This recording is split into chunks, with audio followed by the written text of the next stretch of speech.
السلام عليكم ورحمة الله تعالى وبركاته. نحمده ونصلي على رسوله الكريم. أما بعد فأعوذ بالله من الشيطان الرجيم. بسم الله الرحمن الرحيم. وإذا سألك عبادي عني فإني قريب أجيب دعوة الداعي إذا دعان فليستجيبوا لي وليؤمنوا بي لعلهم يرشدون. صدق الله العظيم.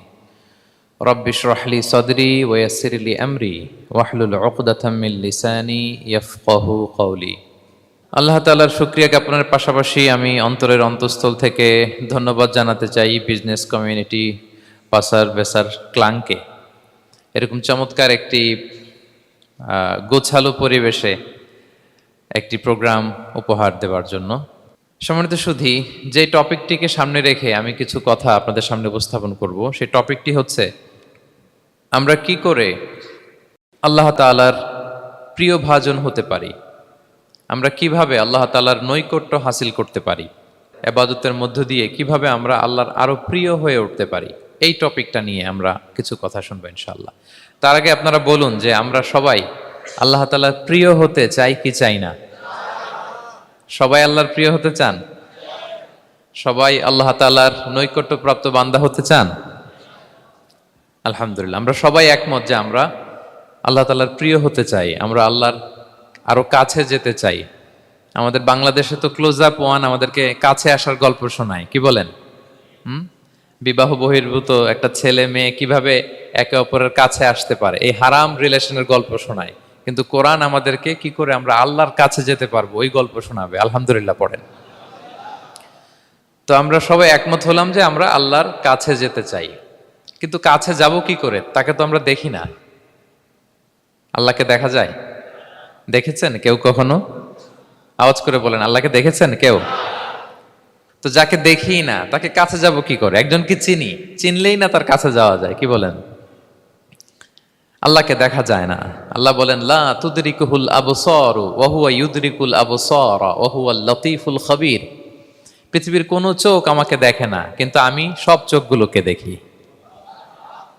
তিনি দৃষ্টির আয়ত্তে নন, দৃষ্টি তার আয়ত্তে।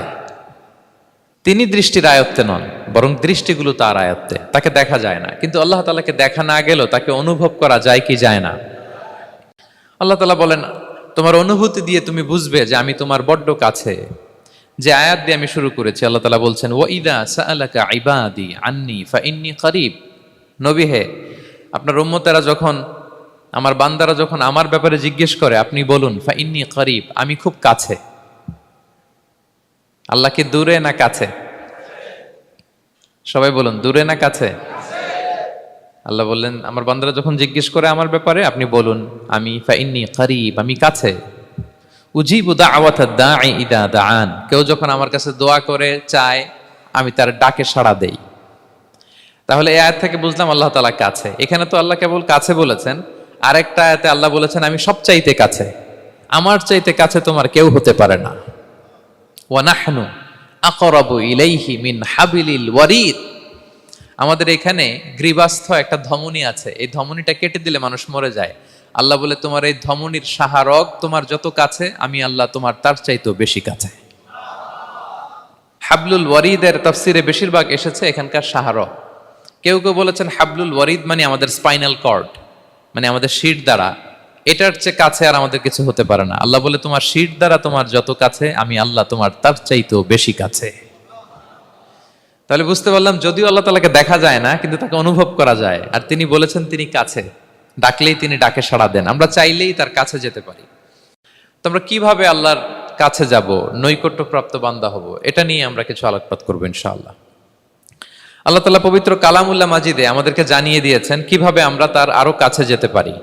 এই ফর্মুলাটা কি, এই ইনস্ট্রাকশনটা, এই গাইডেন্সটা আল্লাহ তাআলা আমাদেরকে জানিয়ে দিয়েছেন।